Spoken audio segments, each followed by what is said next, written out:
मैं 20 साल की सुडौल गोरे भूरे बदन की एक खूबसूरत लड़की हूँ। मुझे देखकर मेरे भाई की नीयत खराब हो गई थी। वो किसी न किसी बहाने से मुझे छूने की कोशिश करता था। कभी रात को जब मैं कमरे में अकेली सो रही होती थी तो मेरे कमरे में आ जाता और मेरे बदन पर हाथ फिराने लग जाता था।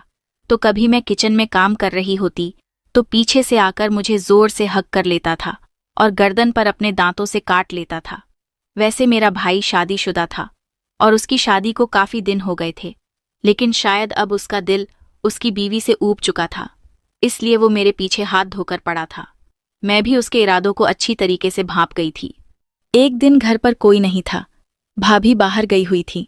भैया ऑफिस से जल्दी घर आ गए और अपने कमरे में चले गए। फिर उन्होंने मुझे पानी का गिलास लेकर अपने कमरे में बुलाया। जैसे ही मैं कमरे में पहुंची तो मेरा हाथ पकड़कर बेड पर बिठा लिया। उसके बाद मुझसे प्यार मोहब्बत की बातें करने लगे और देखते ही देखते मुझे बाहों में भर लिया। मैं भी खुशी खुशी उनकी बाहों में चली गई। उसके बाद उन्होंने मेरा दुपट्टा उतारकर दूर फेंक दिया और मेरी छाती को दबाने लग गए। थोड़ी देर बाद एक एक करके सारे कपड़े फर्श पर नजर आने लगे और फिर मुझे बेड पर पटक कर, मुझे पता है अभी तक आप लोगों से बहुत सारे लोगों ने चैनल को सब्सक्राइब नहीं किया है। उन लोगों से मैं यही कहना चाहती हूँ कि ज़्यादा से ज़्यादा चैनल को सब्सक्राइब कीजिए। अब से मैं 2 दिन में एक कहानी आपके लिए लेकर आऊँगी, इसलिए अब चैनल को सब्सक्राइब करना तो बनता है और साथ में वीडियो को लाइक भी कर देना। मेरी भाभी मेरी सहेली की तरह थी। मैं उनसे अपनी हर बात शेयर करती थी और वो मुझे बहन की तरह मानती थी। मेरे भैया और भाभी शहर में रहते थे और मैं गांव में अपने माता पिता के साथ रहती थी। भाभी ने अपने बेटे के जन्मदिन पर मुझे 3 दिन पहले ही बुलवाया था। उनकी शादी को 5 साल हो चुके थे और उनके बेटे का ये पहला जन्मदिन था जिसे वो बड़े धूमधाम से मनाने वाली थी। उन्होंने खास तौर से मुझे फ़ोन करके बुलाया था और बहुत रिक्वेस्ट भी की थी कि तुम जन्मदिन पर ज़रूर आना। जन्मदिन वाले दिन मैं तैयार होकर भैया भाभी के घर पहुंच गई थी। डेकोरेशन हॉल में जाते ही भाई ने मुझे गले से लगा लिया था। मैंने उनसे भाभी के बारे में पूछा तो उन्होंने कहा कि गोलू बहुत रो रहा था, इसलिए महक उसे दूध पिलाने के लिए अंदर गई है। लगभग 1 घंटे में जन्मदिन की पार्टी शुरू होने वाली थी। मैंने भाई को कई दिनों के बाद देखा था। थोड़ी देर बाद में जन्मदिन की पार्टी शुरू हो गई थी और देर रात तक पार्टी भी संपन्न हो गई थी। पार्टी पूरी होने के बाद जब बाकी मेहमानों की तरह मैं भी अपने घर जाने लगी थी तो भाभी ने मुझे रोक लिया था। उन्होंने कहा, सुमन, सुबह तक सभी मेहमान चले जाएंगे और फिर हम दोनों बाहर घूमने चलेंगे। उन्होंने मुझे रुकने के लिए कहा था। मैं भी घर में रहकर बहुत बोर हो चुकी थी, इसलिए मैंने भी रुकने का फैसला कर लिया था। मेरे माता पिता ने भी मुझे वहां रुकने की अनुमति दे दी थी। अगले दिन सभी मेहमान चले गए और फिर भाभी और मैंने समय साथ बिताने का मजा लिया। मुझे घर में एक अलग कमरा दिया गया था और वहां आए हुए आज मुझे 5 दिन हो चुके थे। आने के बाद से ही मैं देख रही थी कि गोलू ने भाभी को बहुत परेशान करके रखा था। भैया और भाभी को एक दूसरे के साथ समय बिताने का मौका भी नहीं मिल रहा था।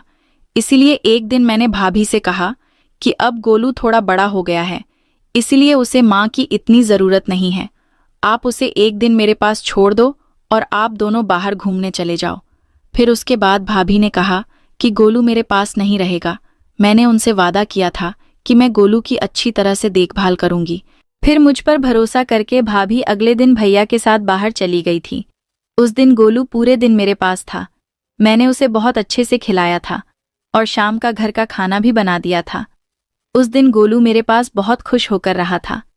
शाम को 8 बजे भैया भाभी घर लौटे थे और भाभी गोलू को मेरे पास खेलते देखकर हैरान रह गई थी।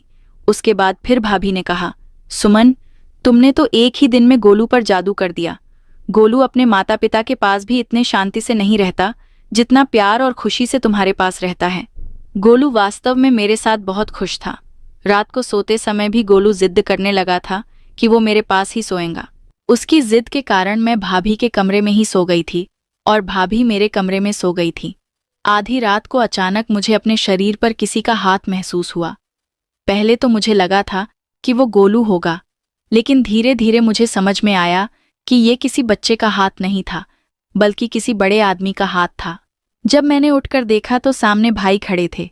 आधी रात को वे मेरे शरीर पर हाथ क्यों फेर रहे थे, ये मुझे समझ में नहीं आ रहा था। खैर, मैंने उनसे पूछा, क्या हुआ भैया? तब उन्होंने मुझसे माफ़ी मांगी और अपने कमरे में चले गए। अगले दिन भी ऐसा ही कुछ हुआ था। आधी रात को भाई मेरे कमरे में आए और मेरे शरीर पर हाथ फेरने लगे। आज तो उन्होंने स्पर्श ऐसी जगह पर किया था जिससे मैं सहम सी गई थी और मैं पानी पानी हो गई थी। उनके इस बर्ताव के कारण मैं उनके कमरे से बाहर निकल गई थी।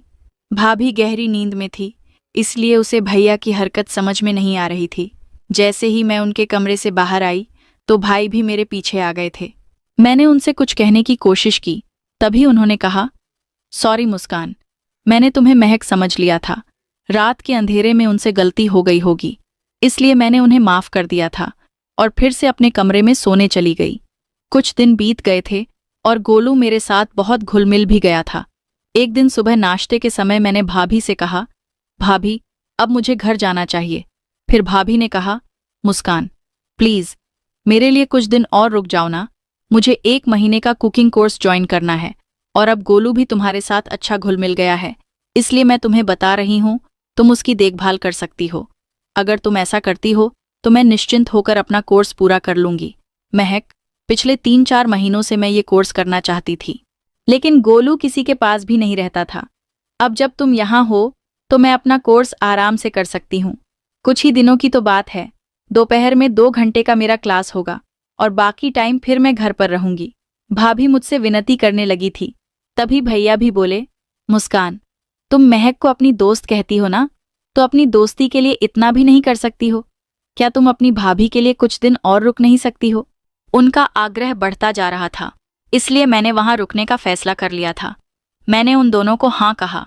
फिर भैया ऑफिस के लिए निकल गए थे। उनके जाते ही भाभी ने मुझे गले लगा लिया था और उन्होंने मुझे थैंक्स कहा कि तुम्हारे सहयोग से मैं अपना कोर्स पूरा कर सकूंगी। ये कोर्स कुछ ही दिनों का है। एक बार जब मैं कुकिंग सीख गई तो धीरे धीरे अपना खुद का बिजनेस खड़ा कर लूंगी। भाभी की खुशी देखकर मैं भी खुश थी। एक दिन दोपहर को भाभी अपने क्लास के लिए गई हुई थी और गोलू उस समय मेरे पास था। अचानक वो रोने लग गया था। मुझे लगा कि गोलू को भूख लगी होगी, तो मैंने उसे दूध पिलाने की सोची और दूध लेने के लिए मैं किचन में आ गई थी। दूध गर्म हो रहा था और मैं किचन में खड़ी थी। तभी अचानक भाई न जाने कहाँ से आ गए और उन्होंने मुझे पीछे से आकर जोर से हक कर लिया और अगले ही पल में उन्होंने मेरी गर्दन पर जोर से काट लिया। उनके काटने से मुझे दर्द हुआ, जिस कारण मेरी जोर से चीख निकल गई थी। मैं गुस्से में जब पीछे मुड़ी तब भाई मुझसे दूर हो गए थे। मुझे देखते ही वो बोले, मुस्कान मुझे लगा कि तुम महक हो, तुमने महक के कपड़े पहने हैं, इसलिए मुझसे गलतफहमी हो गई थी। फिर मैंने कहा, कोई बात नहीं है, और मैं गोलू की दूध की बोतल लेकर कमरे में चली गई।